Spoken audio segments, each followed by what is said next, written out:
Welcome to Breakthrough Success.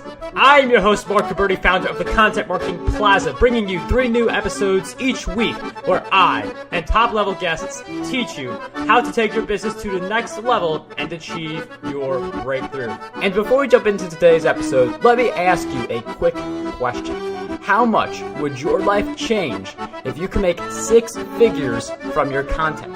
Imagine being able to quit your 9-to-5 job, do what you love for a living, and spend more time with your family. That's what we help our students do at the Content Marketing Plaza, an 8-week program that will help you build your way to 6 figures via your content. You can learn more about the Plaza by heading over to contentmarketingplaza.com, which will be in the show notes. All right, let's jump right back into the episode. We all have a message, a product, or a service that we want it to reach out to more people. And a lot of people think that is all there really is to marketing. Just we have this thing and we want it to get out to more people, spreading the word, but there is so much more to marketing than that. There's creating a culture. There's thinking about the people who we are marketing to. There's just so many other elements that go into marketing. We're going to talk about that, give you a concrete picture of what you can do to level up your marketing and your whole mindset with it. In today's episode, we have a really special guest who has been inspiring me very early in my entrepreneurial journey. He is the author of 19 international bestsellers that have been translated into over 35 languages. His body of work has changed the way people think about marketing and the work that we produce. And by focusing on everything from effective marketing and leadership to the spread of ideas and changing everything, he has been able to motivate and inspire countless people around the world. So in case you couldn't guess it, today's guest for episode 292 of the Breakthrough Success Podcast is none other than Seth Godin. Seth, it is such a pleasure to have you on the show. Well, thank you, Mark. And I want to just take a moment here to commemorate the fact that you said 292 episodes. Congratulations. Thank you, Seth. It's such an honor to have you back on the show. I mean, again, you have had the biggest impact on me out of any entrepreneur who I've been able to encounter in my journey. So thank you so much for the impact and all of the people who have read your books. And I mean, we know that you have a new book out. This is Marketing, and I recently read it. I think it's a really great book. We will include that in the show notes. But Seth, can you give us a little bit of the background of why you wrote the book, This is Marketing? Because I know there are a lot of different ideas you could have chosen for your book. Yeah, I don't wake up in the morning thinking, what should my next book be? Books happen to me, and sometimes I can't wiggle out of them. It's easier to just write a blog post. In this case, I decided it was worthy of a book because a book is still a magical totem. No batteries required. It's a sum of a group of ideas that you can hand to somebody and say, this is what I am thinking right now. And it occurred to me that over the 30 years I've been writing about the shift in marketing, we have lost our way, many of us, thinking that marketing is about interrupting people, taking from people, scamming people, pushing people, pressuring people, that I read about people using the word marketing as if it's a negative thing. Mm-hmm. And I thought it was time to make it really clear to people that not only does marketing work, it works the best when we do it with people and for them. It works the best when we make things better by making better things. And I would like this focus on creating a change that has a positive impact on your segment, on your community. And I mean, you mentioned this right away. You talk about that whole interruption culture. You spread it out throughout the book, what marketing used to be. But you mentioned right away that too many marketers spend most of their time running a hype show, trying to get just a little bigger. And I feel like that can relate to a lot of people right now. So how can we go from anyone who's in that hype show, adjusting their mindset so that they can focus on making a culture instead of just making more hype? Okay, so there are 2 parts to this. The first one is the idea, incorrect, that the way you market is by your idea going to the people you target. In fact, every successful brand in business and service spreads because people tell one another, not because the creator told them. That what we get to do is build a culture of people who establish that people like us do things like this, who can establish that culturally this is the next thing. And we do that by showing up with something that people want and are looking forward to. And I mean, again, like one of the big focuses in business marketing is that focus on that person on the other end instead of us trying to push our message out. And going on that trend, I mean, you define marketing in the book as the generous act of helping someone solve a problem. And one of the things you highlight also is that we have to solve our audience's problems. So how can we get more clear on what problems our audience is having? Well, if you're hoping that there's an easy shortcut, I think you're being naive. This is the only hard part, Marc. This is the part where you bring practical empathy to the table and you get past the I buy it and get to this person who believes what they believe, who wants what they want, who knows what they know. They want this. That insight is the hard part.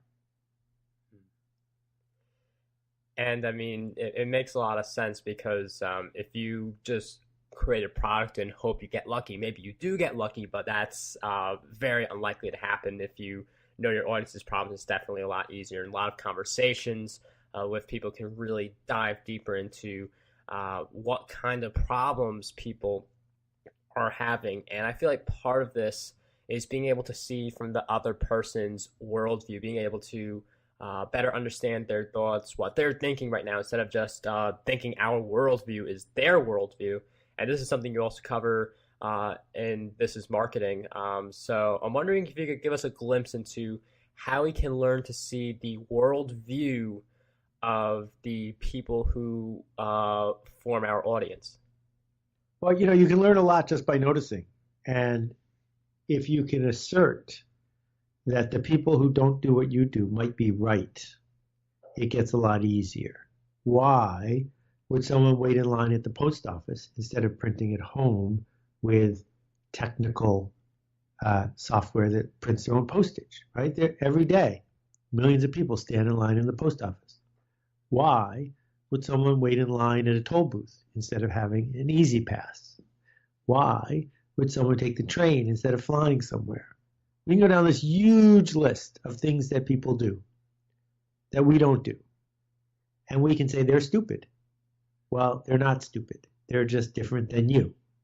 And what you do as an entrepreneur, as a marketer, is invest the emotional energy to imagine that the other person might be right. I mean, that's like when I first read that part of the book, I mean, it's easy to think like if you don't have the easy pass, like what are you doing? But I mean, they are right in their own way. I mean, people have different worldviews. They come up with conclusions differently. And I mean, it's really hard to get someone to support you on your journey or even be a part of it if your method of doing that is to say, you're wrong, this is the right way. Right, but that's where the arrogant, narcissistic, scammy mindset of the marketer kicks in, because they're busy saying, I just need to tell more people. I just need to get the word out. Well, actually, no. Getting the word out isn't working for you. People are aware that you are there as an option, and they're still not buying it. That's because you didn't do the hard work of accepting them for who they are, going to where they are, building a culture that makes it easy for them to tell the others.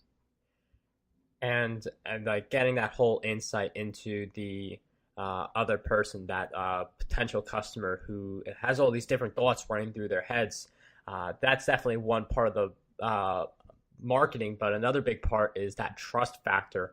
How much do people trust you? Because we do buy from brands that we know, like, and trust. So I'm wondering if you could share a little bit how exactly can we do a better job of getting in front of our audiences and building that trust? So let's agree that trust and attention are the two scarce resources. Not steel, not shelf space, trust and attention. And the way we earn the first bit of trust is by having frequency of attention, showing up. But after that, trust is earned by making promises and keeping them. If you make a promise and keep it, you get a chance to make another promise and keep it.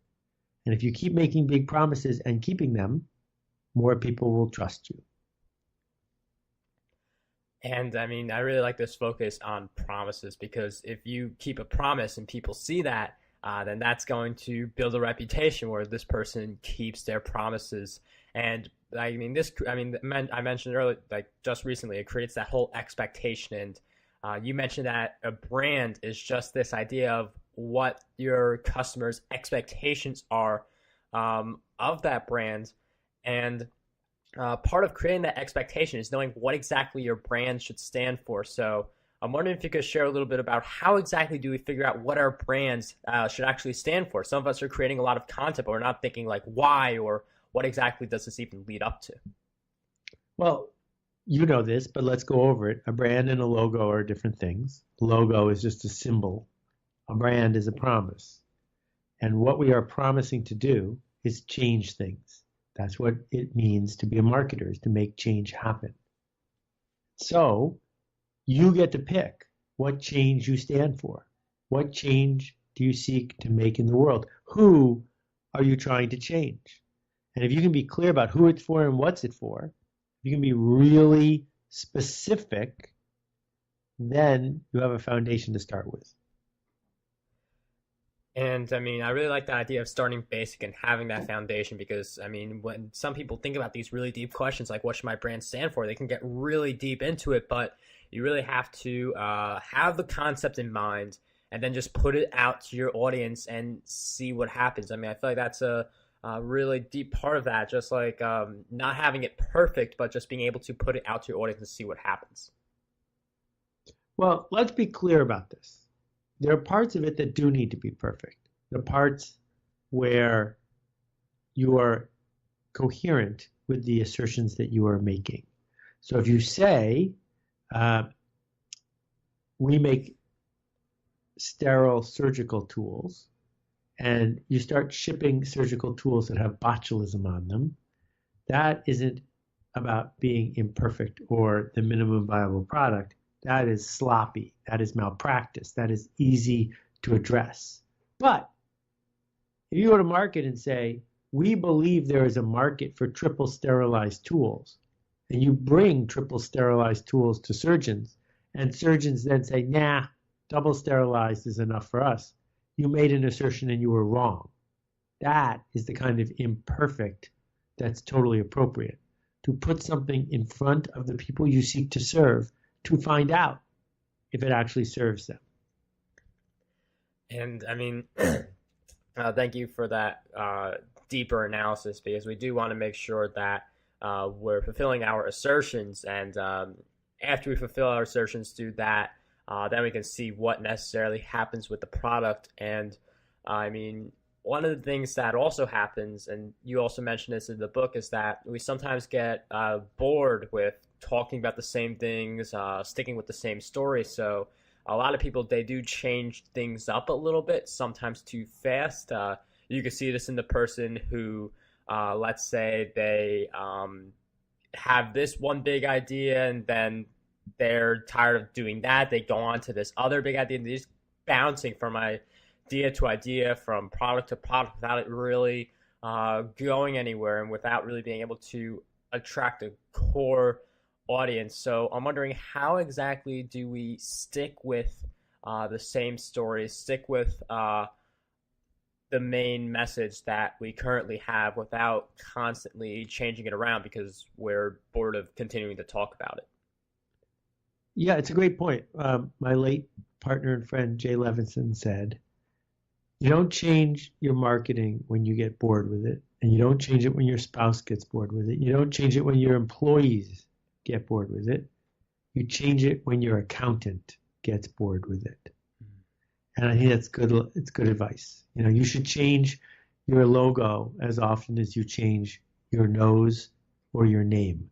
You stick with it and you stick with it and you stick with it. And the same with the people you seek to serve. Now, you might be in a dead end, in which case you have to get out of it as fast as you can. But if you're on the path, you need to stay on the path, because starting is fun, but finishing is the hard part. And you mentioned something really important, which is staying on that path. And this is where you get these expressions like enjoy the journey, love the process. But I feel like it's really hard at times, as you mentioned, like that finish is hard, especially when maybe there are people who are juggling the business with family, with work, and other things like a 9 to 5 or something like that. So for someone who they may have started, they're working on it, but they're really not at that finish line yet. What advice do you have for them that they stick it out and get to the finish line for this ambition that they are passionate about? Most people who have this problem picked a business that was too big. And it's much easier to stick with a business that's working. And the kind of business that's going to be working is one where the scale of the business is appropriate to how much resources and effort you can put into it. So if your job is to be a figure skating coach, it's one thing to say, I want to be a figure skating coach that coaches in the Olympics. It's another thing to say, I want to be the most in-demand and powerful ice skating coach in Williamsville, New York. Because in that environment, you got a shot. You stick it out and stick it out and stick it out. Within a short period of time, you're going to be the number one coach. Once you're the number one coach, there's huge value that comes from that, because everyone in town wants the number one coach. And that's enough. That establishing that you want to, be the next Uber or be the next Amazon is nuts. Because unless you are extraordinarily well capitalized and have a significant team of people who are crazy in terms of how much effort they're willing to put into it, you're not going to beat Amazon. Don't try. You're not going to sell more books than Michelle Obama. Don't try. Instead, figure out the people you need to serve that matches the resources you've got available and obsess about that. I like this focus on, you mentioned you coined the term smallest viable audience, where instead of like going for this big everyone, we just focus, and we really narrow our focus on a few people. And I really love the concepts, but for people who they aren't really sure about how do they approach that, how do we determine who our smallest viable audience is and then actually starting that dialogue? Yeah, I don't think the hard part is committing to the who. I think it's just committing to it in general. So if someone said, hey, Marc, your podcast can only reach 1,000 people, which 1,000 people is it for? You ought to be able to acknowledge that answering that question is important. Once you've done that, then you have a commitment. You're forced to choose. And once you choose, everything will get better because you will make something for someone specific, not a general thing for something amorphous. And I really like how you crack down on that. Like, it's one thing to think of, okay, one day my podcast is going to get millions of downloads, or one day my YouTube channel is just going to completely go viral. It's something else where you really think about, hey, what if you only could reach 1,000 people, but you could pick anyone? What kind of avatar would you pick? What kind of people would you want listening to your show or watching your channel or buying your product? Because that'll really allow you to get deeper on who exactly should you be reaching out to, and being more conscious of the communities and opportunities you have to start that dialogue and build the relationship with the people of that audience. Exactly. And I think that work is hard enough to do it without making commitments. Making commitments makes everything much more straightforward.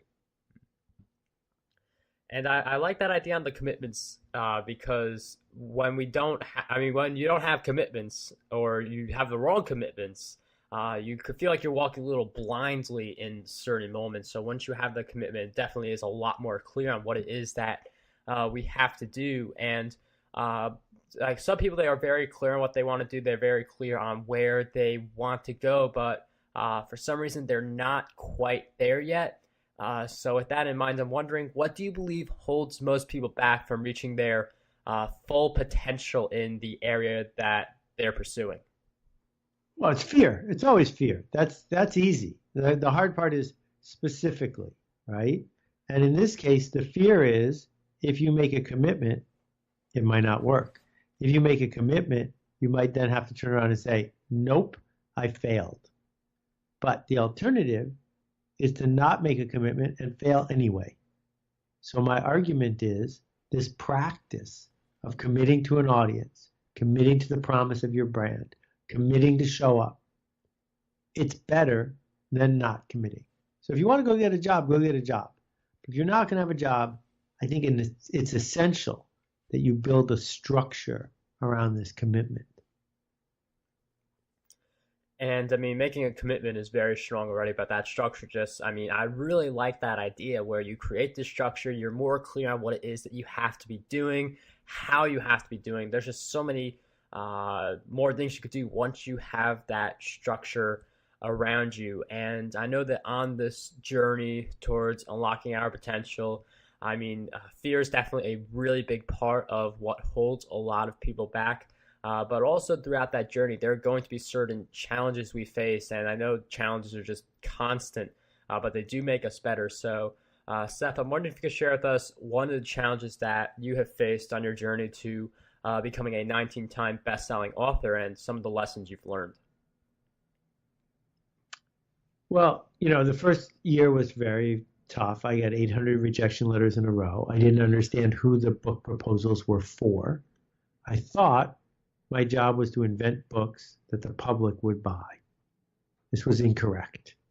Making an average book for the large masses of average is not going to work.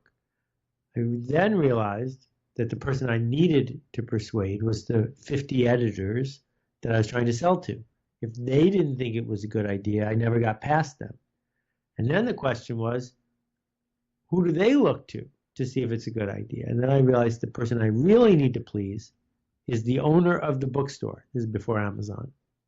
Because if the editor thought the owner of the bookstore was going to be happy, they would buy my book. And if they didn't, they wouldn't. So that was a huge lesson that I learned. It took me a year to learn that. Then an entrepreneurial project I did shortly after that, I discovered the value of the smallest viable audience. I realized that the top 200 law firms had a big problem, which is they didn't have enough people to hire because they could only hire students from the top 15 law schools. I also realized that the students at the top 15 law schools had a problem, which is they couldn't tell the law firms apart. So I made a book that was given free to every one of the top law students, and I sold ads in that book to the top law firms. That's a smallest viable audience, right? I only had 200 possible customers for my entire business.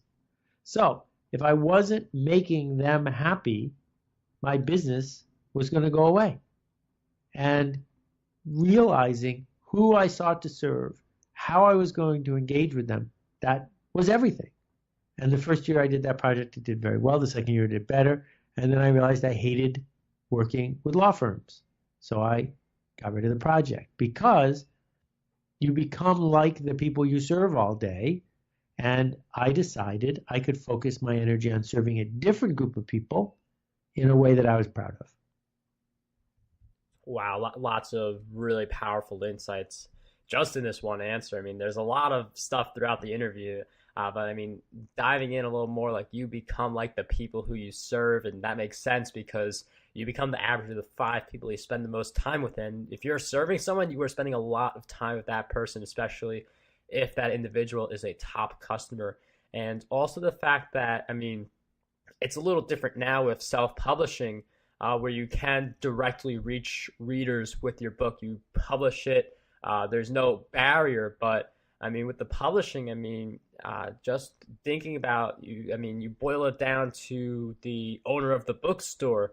That's a really different conclusion than the readers, which obviously you still serve through your book, but knowing that the book owner is really one of the key people for that whole decision-making process and getting approved by the publisher. So it's really interesting how you really took it to a granular level and just really broke it down like that for us. I mean, I know publishing, it's not what it once was, but that can definitely be applied to other areas also. It applies to every area. And too often, naive marketers make one of two mistakes. Either they think, oh, it's my job. Whatever they tell me to market, I'll market, which is absurd. You're responsible. If you're not proud of it, don't market it. And number two is the mindset that says, well, it's pretty good and it's our turn. We'll put this in front of people and we'll make some sales. That used to work, right? If you're a movie theater and you only sell one kind of popcorn and someone's already at the movies, you can sell them any kind of popcorn you got because they're at the movies. But most of us aren't in the movies and most of us aren't making popcorn. Most of us make a product or a service where people have a choice. And if they have the choice, they're going to take the choice. And I mean, just again, like really deep insights. I mean, it gives us a really deeper idea of how to think about cultures and how to think about the people who we are offering our products to, really thinking about that other person and some of their worldviews. So, I mean, really insightful. I know in your book that you have a whole list of books at the end that you recommend. So this is marketing that, I mean, it's got like at least a few full pages of book recommendations from Seth. But I'm wondering right now if you could share 3 books that you believe will have a positive impact on us. Well, if you're an entrepreneur, I hope you'll read this book because it was worth writing and it's worth reading. I think that a book called Business Model Generation is profound. You've probably read it before, but it will change the way you think about how to be an entrepreneur. And the last one will surprise some people because I've criticized this book, which is called The E-Myth Revisited. And I've criticized it because it pushes entrepreneurs to build companies around dumb jobs. And I think it's worth reading so you can make the choice about whether you want your company to be filled with people who are easily replaceable or whether you want to build a studio filled with people who are irreplaceable, because you got to pick one or the other. Seth, thank you for sharing those great book recommendations. Those will all be in the show notes, marcguberti.com/E292. I will also throw in the link to Content Marketing Secrets, which is at marcguberti.com/CMS book for anyone interested. Before we wrap up this episode, Seth, I've asked you so many questions throughout our time together, but what do you believe is one question that we need to be asking ourselves more often? Is it worth it?